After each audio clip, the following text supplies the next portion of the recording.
remaja dalam masa-masa dia mengenal jati dirinya atau ingin mengaktualisasikan, mengeksplor dirinya.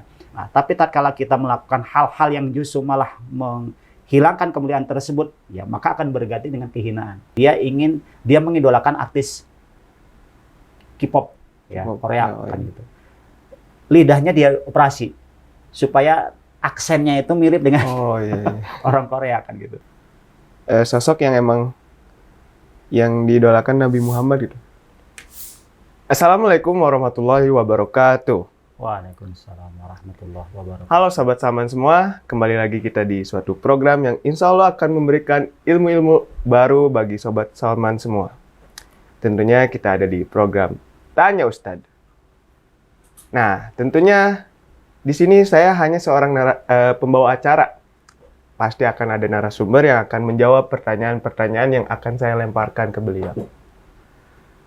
Narasumber saat ini kita ditemani oleh seorang ustadz yang bernama Ustadz Zulkarnain. Mari kita sapa beliau. Assalamualaikum warahmatullahi wabarakatuh, Ustadz. Waalaikumsalam warahmatullahi wabarakatuh. Gimana kabarnya, Ustadz? Alhamdulillah bikhair, insyaallah. Saya tuh suka lihat Ustadz tuh kayak bugar terus gitu, sehat gitu. Alhamdulillah, bismillah ya, itu semua atas karunia Allah Subhanahu wa taala. Terus karena emang saya juga tahu kan Ustadz tuh suka olahraga kayak badminton, tenis meja ya, Ted. Apalagi Ted? Ya intinya sih bagaimana kita menjaga kebugaran, kemudian juga jangan stres. Oh iya. Istirahat teratur, makan juga teratur, diperhatikan insyaallah. Tapi pada dasarnya semuanya atas karunia dan nikmat dari Allah. Nah, Ted, Ustadz tuh dalam olahraga itu tuh hanya suka mainnya aja atau ngikutin kayak pertandingan yang ada di TV atau gimana gitu? Hanya ini aja, hanya hobi aja. Hanya hobi aja? Jadi istilahnya hitung-hitung keluar keringat lah. Karena kalau seandainya kita selama 1 pekan aktivitas kerja, juga kan kerjanya bukan kerja fisik ya, tapi otak. Jadi fisik juga harus dibarengi yaitu tadi dengan olahraga fisik ya, supaya keluar keringatnya minimal sepekan sekali lah. Jadi seenggaknya ya tetap sehat, tetap bugar gitu. Iya. Tapi ya saya juga tahu kita tuh suka badminton gitu. Nah ya kan banyak tuh legenda-legenda kayak Taufik Hidayat dan ya banyak lah. Ada gak sih ya mungkin yang dulu Ustadz idolakan gitu? Kalau untuk atlet, saya nggak begitu mengidolakan sih. Karena memang olahraga bagi saya itu bukan sesuatu yang harus dikejar prestasinya, tapi lebih kepada hobi, kemudian juga tentunya kita ingin sehat. Gitu. Jadi memang tidak ada salah satu atlet yang diidolakan, walaupun mungkin suka dengan permainannya ya. Seperti ya suka dengan permainan Taufik Hidayat yang memang bagus, kemudian yang lainnya lah ya. Tapi intinya sih sebenarnya saya lebih kepada permainannya, bukan kepada atletnya. Jadi nggak ada ya idola-idola yang? Iya tidak ada sih. Ya, walaupun mungkin sedikit kagum dan juga mungkin kagum dengan mereka, dengan sosok-sosok tertentu. Nah, bicara tentang mengidolakan gitu seseorang, saya tuh jadi pengen bertanya gitu. Sebenarnya pandangan Islam gitu dalam mengidolakan seseorang itu kayak bagaimana gitu. Terus ada gak sih dampak negatif dan positifnya gitu dari mengidolakan seseorang itu? Ya, baik. Terima kasih atas pertanyaannya. Bismillahirrahmanirrahim. Assalamualaikum warahmatullahi wabarakatuh. Waalaikumsalam. Alhamdulillahirabbil alamin wassalatu wassalamu ala asyrofil anbiya'i wal mursalin wa ala alihi washabbihi ajmain. Amma ba'du. Mungkin pernah saya ungkapkan bahwa Al-Qur'an kadangkala mengungkapkan kata manusia itu dengan kata al-insan. Dari kata anisa ya nasu, artinya luas, kemudian juga mudah bergaul, dinamis. Sehingga dari kata tersebut, maka secara naluri manusia itu ya suka berinteraksi, suka bergaul. Nah, dari pergaulan, dari interaksi dengan sesama manusianya sendiri, maka akan ada dampak. dampaknya apa ya? Salah satu sebagaimana tadi ditanyakan bahwa ada kekaguman, ada ketakjuban terhadap orang yang dia berinteraksi, ya mungkin dari aspek ketampanannya, ya dari aspek fisiknya, atau mungkin dari skillnya seperti tadi hebat dalam olahraga tertentu, atau mungkin juga dari segi keilmuannya, dari segi akhlaknya, dari segi karismanya. Nah, artinya itu sesuatu yang alami, ya, sesuatu yang natural, bahwa seseorang kagum kepada orang lain yang pada akhirnya nanti akan melahirkan sikap mengidolakan. Ya. Dan itu sesuatu yang tidak bisa dihindari, ya, dalam interaksi kepada sesama manusia. Karena memang tadi sifat manusia itu kan mudah terpengaruh, ya. Kemudian juga meniru, ya. Apalagi kalau kita berbicara tentang remaja, ya, atau anak-anak gitu. Makanya anak-anak itu akan lebih mudah itu meniru orang tuanya. Ya. Meniru perilaku ayahnya, meniru perilaku ibunya. Makanya ini sebagai seorang ayah dan ibu itu juga harus betul-betul memahami bahwasanya anak kita itu seorang peniru yang hebat.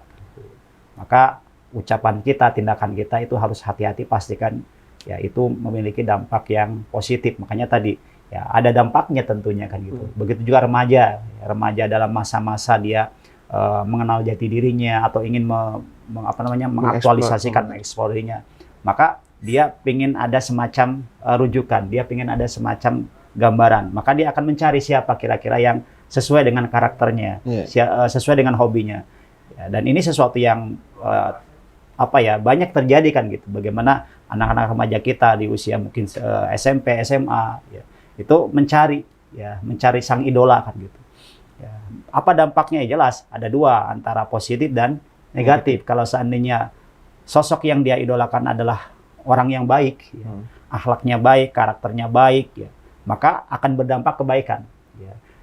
Kalau kita mengidolakan sosok yang semangat belajarnya tinggi, ya, kemudian juga semangat untuk menuntut ilmunya juga tinggi, maka kita akan terdorong ikut, ya, mengikuti jejak yang sama. Kita mengagumi seseorang yang akhlaknya mulia, kita juga akan berusaha untuk mencontoh, mengikutinya gitu. Nah, itu dampak positifnya. Begitu juga kalau seandainya mengidolakan kepada seseorang yang bermasalah, kurang baik. Maka ini kan berdampak negatif. Jadi ada dampak positif dan dampak negatif tergantung siapa yang diidolakan. Maka ini penting, ya. Ya, secara naluri itu adalah sesuatu yang dibolehkan dalam pandangan Islam, silakan saja. Tapi tentu kita sebagai seorang muslim ada panduan kepada siapa kita mengidolakan. Jangan sampai nanti itu berdampak negatif. Ya, bukankah kita sebagai seorang muslim itu terikat dengan norma, terikat dengan adab, terikat dengan sesuatu yang menjadikan kita itu sesungguhnya dimuliakan oleh Allah. Walaqad karramna bani Adam, sungguh kami telah muliakan bani Adam. Berarti kita sesungguhnya sudah dimuliakan oleh Allah. Nah, tapi tatkala kita melakukan hal-hal yang justru malah menghilangkan kemuliaan tersebut, ya maka akan berganti dengan kehinaan. Makanya hati-hati dalam hal mengidolakan. Sesuatu yang dibolehkan, tapi di sana ada rambu-rambunya. Seperti itu. Nah, tadi juga ya sesuai penjelasan Ustadz, bahwa ya dalam pandangan Islam pun ya mengidolakan tuh ya boleh-boleh aja lah, karena emang sudah sifat manusia lah, ya. Naluri, ya. Naluri. Nah, terus tapi kita tuh ada panduan-panduannya gitu kan.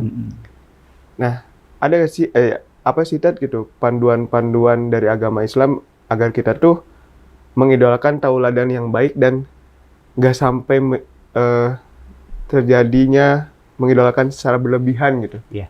Baik. Kita sangat beruntung sekali, ya, bahwa kita sebagai umat Islam diberikan oleh Allah Subhanahu wa Ta'ala satu panduan, ya, yaitu Al-Quran.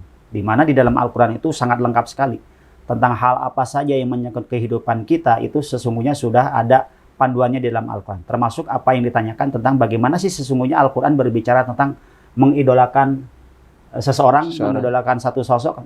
Maka kita lihat sesungguhnya dalam Al-Quran, ya, ada dua sosok yang kita diperintahkan untuk dijadikan sebagai idola.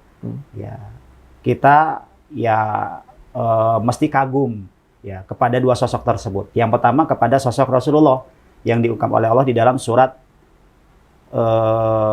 Al-Anbiya ya, ayat 21.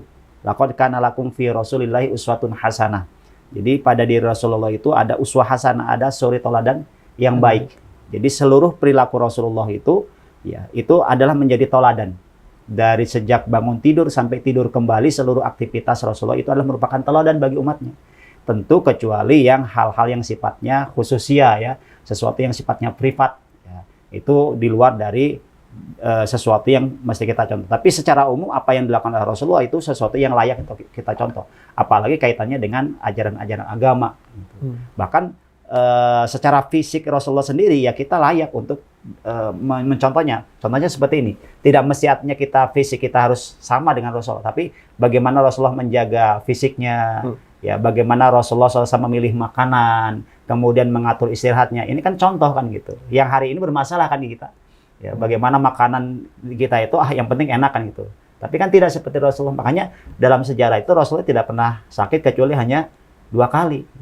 Kalau kita kan sepekan 2 kali. Hampir setiap minggu. Hampir setiap minggu, rutin kan gitu. Karena apa? Ada masalah kan gitu. Lalu kita mencontoh Rasulullah dari aspek apanya kan gitu. Padahal kan harus semuanya. Ya ibadahnya tentu kan gitu. Itu sosok yang pertama yang dianjurkan atau diperintahkan oleh Al-Quran agar kita menjadikan toladan. Yang kedua adalah sosok Nabi Ibrahim alaihissalam. Ya diungkap oleh Allah di surat Al-Mumtahanah ayat keempat. Ya, di mana kita diperintahkan untuk menjadikan Rasulullah sebagai suri toladan, uswah hasanah juga. Artinya 2 sosok inilah yang sesungguhnya kita layak untuk kita jadikan sebagai idola. Kita mesti ngefans kan gitu. Karena seluruh episode kehidupannya itu penuh dengan nilai-nilai kebaikan, nilai-nilai kemuliaan. Ya, dan itu mencerminkan bagaimana ketundukan seseorang kepada Robnya, kepada Allah Subhanahu Wa Taala. Sosok Nabiullah Ibrahim alaihissalam, sosok Rasulullah SAW, bagaimana seluruh kehidupannya sepenuhnya merupakan bagian dari pengabdian secara total kepada Allah Subhanahu Wa Taala. Dan kita sebagai seorang muslim tentu ya harus mengarah ke arah sana. Bahwasanya kehidupan kita 24 jam hayatuna kulluha ibadah. Hidup kita itu bagaimana supaya bernilai ibadah seluruhnya. Bahkan sampai kita tidur juga itu bagaimana memiliki nilai ibadah. Ya bukan artinya kita tidur sambil sholat ya, tapi maksudnya tidur itu bagaimana memiliki nilai ibadah tatkala tujuan tidur itu istirahat supaya nanti kita bisa lebih segar ya dalam melaksanakan ibadah. Kita tidur lebih awal supaya nanti bisa bangun di malam hari ya melaksanakan qiyamul lail dan lain sebagainya kan gitu. Jadi intinya dari paparan Al-Qur'an kita punya panduan. Ya, kepada siapa, kepada sosok siapa kita wajib kita alamatkan idola kita. Jangan sampai salah kan gitu. Kita mengidolakan artis yang nggak jelas bagaimana perilakunya, kebiasaannya kan tidak sedikit ya. Yang namanya seseorang mengidolakan orang lain tentu dia ingin serupa. Ya makanya kan ada orang yang berusaha untuk supaya dandanannya, kemudian potongan rambutnya, bahkan hidungnya itu dioperasi supaya mirip kan gitu. Bahkan saya kemarin membaca bahwasanya ada seorang remaja dari Inggris kalau tidak salah. Dia mengidolakan artis K-pop ya, Korea kan gitu. Lidahnya dia operasi supaya aksennya itu mirip dengan orang Korea kan gitu. Padahal dia kan orang Eropa, orang Inggris kan gitu. Tapi dioperasi supaya aksennya sama dengan orang Korea. Dan ini sudah menjadi demam lah ya kan gitu. Orang pingin mirip seperti itu, mengidolakan. Sesuatu yang sah-sah saja. Tapi awas, kalau seandainya ini dampaknya justru negatif, ya kita mengidolakan seseorang tapi justru malah kita jauh dari agama, ini kan bahaya. Padahal kan Islam itu penuh dengan etika, penuh dengan adab, penuh dengan nilai-nilai kebaikan yang memang senantiasa harus kita junjung tinggi. Kita tidak bisa bebas begitu saja. Kita terikat ya. Tapi tentu saja sekali lagi terikat itu bukan artinya kita terkungkung, tapi justru malah menjadi ini upaya dari Allah Subhanahu agar kita senantiasa terjaga kehormatan kita. Ya, agar senantiasa terjaga kemuliaan kita. Tapi kalau seandainya kita mengindahkan atau mengabaikan, maka sama saja kita menjerumuskan diri pada kehinaan. Seperti itu. Masya Allah. Nah, tadi kan memang udah dijelasin bahwa ada 2 sosok yang patut ditauladani, yaitu Nabi Muhammad SAW dan Nabi Ibrahim alaihissalam. Saya tuh jadi penasaran, ada gak sih ya mungkin dijelasin di hadis atau di Al-Quran sosok yang emang yang diidolakan Nabi Muhammad gitu? Apa Nabi Ibrahim itu atau ada yang lain? Iya, Nabi Rasulullah SAW mengidolakan Nabi Ibrahim. Nabi Ibrahim. Ya, itulah sebabnya di dalam sholat, ya, salah satu bacaan tahiyat itu kan kita bersolawat kepada Rasulullah dan sekaligus juga bersolawat kepada Nabi Ibrahim alaihissalam. Jadi bahkan ya idola tersebut mungkin tidak secara langsung, ya, tapi bagaimana sesungguhnya syariat Islam itu banyak mengadopsi dari syariat Nabi Ibrahim alaihissalam. Ya. Tentu itu atas persetujuan Allah, ya, bukan karena keinginan Rasulullah, ya, tapi persetujuan Allah, termasuk menghadap kiblat tatkala ibadah. Ya, kan kiblat itu atau Ka'bah itu kan pertama kali dibangun oleh Nabi Ibrahim alaihissalam, yang mana sebelumnya Rasulullah pernah sholat menghadap ke Baitul Maqdis, ya, di Palestina. Ya, kemudian kembali lagi karena memang ada semacam kerinduan. Ya, makanya antara agama Islam dengan agama yang dibawa oleh Nabi Ibrahim itu satu kesatuan yang tidak bisa dipisahkan, kan? Walaupun sesungguhnya seluruh agama nabi-nabi yang Allah utus dari sejak Nabi Adam sampai Nabi terakhir Nabi Rasulullah itu sama, kan gitu. Misinya sama-sama untuk menyembah kepada Allah Subhanahu. Tapi secara syariat, ya, ada kesamaan, ya, ada kesamaan. Di dalam syariat Islam itu banyak mengadopsi syariat-syariat dari Nabi Ibrahim alaihissalam, seperti syariat hajinya, syariat kurbannya, khitannya, ya, masih banyak. Nah, oke. Ya, Ustadz juga nyeritain bahwa ada seorang anak orang Inggris yang mengoperasi lidahnya biar mirip dengan sang idola. Kan itu tuh termasuk yang berlebihan ya, Tad? Iya. Ya, itu termasuk yang berlebihan sampai pada akhirnya dia menzolimi diri sendiri, kan gitu. Melakukan operasi yang sesungguhnya tidak penting. Ya. Hukum operasi itu kan sesungguhnya terhadap tubuh itu boleh kalau memang mengalami kerusakan, tidak normal. Tapi kalau normal kemudian dioperasi hanya karena ingin mirip, kan gitu. Hidung ya kurang panjang dioperasi supaya mirip dengan idola. Ini sangat berlebihan. Tapi yang lebih dari itu sesungguhnya Al-Qur'an, ya, juga memberikan warning. Kalaupun kita mengidolakan, kagum kepada sosok seperti Nabi dan Rasul, ya, jangan sampai berlebihan. Ya.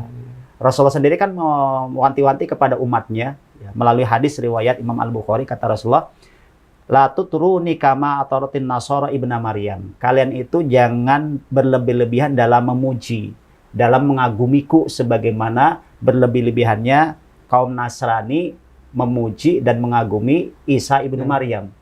Ya, innama ana abduhu. Sesungguhnya saya ini hanyalah hamba Allah. Faqulu, maka ucapkanlah oleh kalian Abdullah wa rasuluhu, hamba Allah dan utusannya. Jadi ini rambu-rambu dari Rasulullah SAW.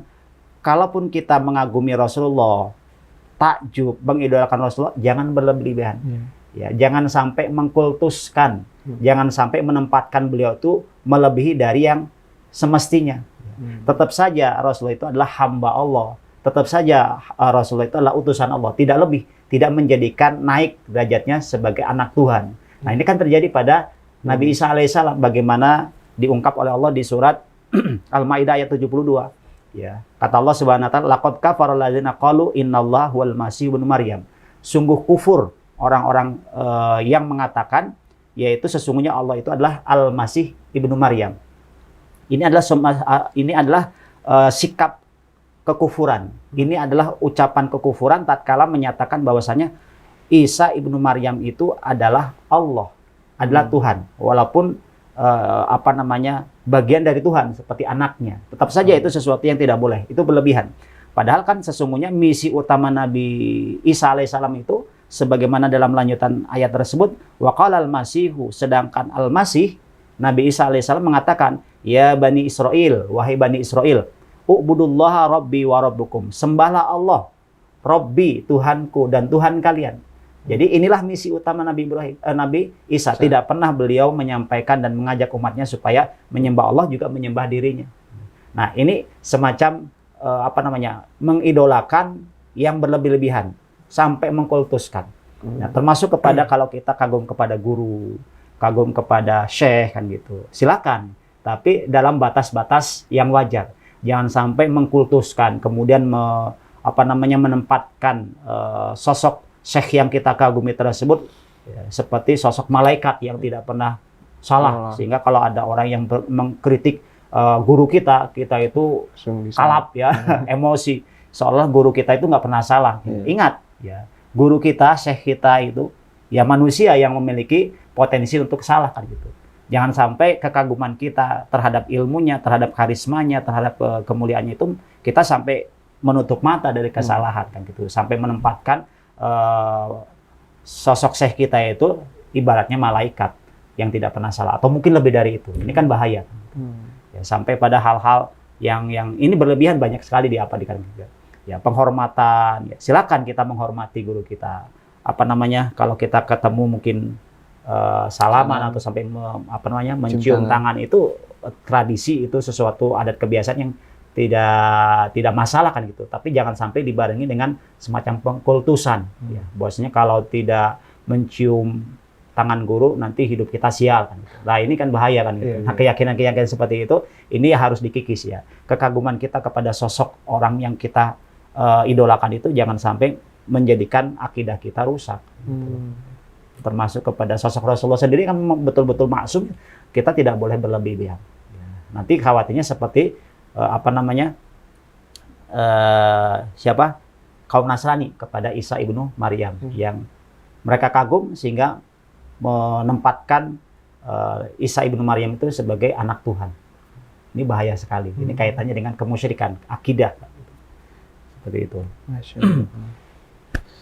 Masya Allah, sahabat Salman semua udah dijelasin nih tadi sama Ustadz Jul tentang ya bagaimana sih kita harus mengidolakan seseorang dan ya rambu-rambu lah gitu agar kita tuh nggak terlalu berlebihan gitu. Kan banyak di berita-berita sekarang yang emang sampai ada netizen yang ngehina idolanya langsung diserang sama rombongannya. Itu terlalu berlebihan ya Tad ya? Iya. Sampai bahkan mungkin ngebully gitu kan, sampai bikin sakit hati. Oh itu udah jatuhnya dosa lah ya. Iya. Fanatisme yang berlebihan seperti itu. Iya.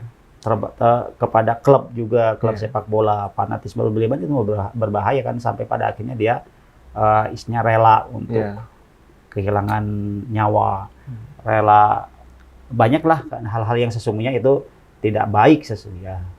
Hal-hal yang boleh tapi tatkala itu disikapi dengan berlebihan jadi sesuatu yang merusak, destruktif namanya kan gitu. Makan juga kalau berlebihan kan jadi nggak bagus kan gitu, bukan jadi sehat semuanya. Tidur juga mestinya istirahat. Kalau berlebihan juga, pokoknya segala sesuatu yang berlebihan itu walaupun itu asalnya sesuatu yang baik, ya itu jadi tidak baik kan gitu. Makanya harus porsinya harus ngepas lah ya. Jadi begitu Sobat Salman semua, semoga ya kalian bisa dapat ilmunya gitu. Bahwa ternyata ya yang paling utama tuh yang berlebihan tuh tidak baik gitu. Dan kita tuh dalam mengidolakan seseorang harus seenggaknya mengidolakan yang emang punya tauladan yang baik buat kita contoh gitu. Jangan yang ya nggak jelas lah gitu. Oke, sebelum kita tutup episode hari ini, mungkin dari Ustadz ada yang mau disampaikan dulu deh? Ya, saya ingin menutup perjumpaan kita pada kesempatan ini dengan mengutip sebuah hadis Rasulullah yang ini juga kaitan erat dengan apa yang sedang kita bahas ya, kita bicarakan pada hari ini. Yaitu riwayat Imam Al-Bukhari, ada seseorang yang bertanya kepada Rasulullah, "Ya Rasulullah, mata sa'ah?" Wahai Rasulullah, kapan itu kiamat sih? Kan gitu. Maka Rasulullah mengatakan, "Ma'adatlah, apa yang sudah kamu siapkan untuk kiamat?" Jawab orang tersebut, "Saya tidak mempersiapkan sesuatu apapun. Tidak mempersiapkan dengan banyaknya sholat, banyaknya sedekah, banyaknya ibadah. Tapi saya mempersiapkan dengan uhibbullah wa rasul. Saya persiapkan dengan mencintai Allah dan Rasulnya." Kemudian Rasul mengatakan, "Anta ma'aman ahbabta." Engkau nanti bersama dengan orang ataupun sosok yang kau cintai, sosok yang kau idolakan. Jadi dari hadis ini ya ada sesuatu yang mesti kita garis bawahi. Kalau kita nanti ingin dikumpulkan bersama idola kita, ya maka idolakan orang yang kita layak. Ya. Kalau kita ingin berkumpul bersama Rasulullah, ya idolakan dengan Rasulullah. Ya. Kalau kita ingin berkumpul dengan para nabi, ya idolakan para nabi dengan akhlak-akhlak mereka. Tapi kalau kita rela dikumpulkan bersama para artis, para orang-orang yang dijelaskan gitu, ya silakan saja, itu hidup kan penuh pilihan kan, silakan. Tapi konsekuensinya jelas kan gitu. Nah, kita sebagai umat Islam tentu tidak akan terjatuh pada pilihan yang salah gitu. Maka saya mengajak teman-teman sekalian, mari kita jadikan Rasulullah sebagai idola kita. Ya, tapi dengan syarat jangan berlebih-lebihan. Tempatkan beliau sebagaimana Allah telah menempatkan bahwa beliau adalah hamba dan Rasulnya. Dan mudah-mudahan kita diberikan kekuatan, kesabaran untuk bisa menapaki jejak-jejak sunnah-sunnah Rasulullah dalam keseharian kita, baik dalam aspek ibadah ataupun dalam aspek muamalah dan juga kebiasaan-kebiasaan yang telah Rasulullah contohkan untuk kita. Mudah-mudahan kita nanti semuanya dikumpulkan bersama Rasulullah, ya sang idola kita, insya Allah. Amin. Amin ya rabbal alamin. Terima kasih Ustadz atas kata-kata closingnya, dan terima kasih juga dengan ilmunya. Terima kasih juga Sobat Salman semua sudah nonton dari awal sampai akhir. Jangan lupa untuk subscribe YouTube Bidang Dakwah Salman ITB dan follow IG-nya. Terima kasih. Wassalamualaikum warahmatullahi wabarakatuh. Waalaikumsalam warahmatullahi wabarakatuh. Alhamdulillah.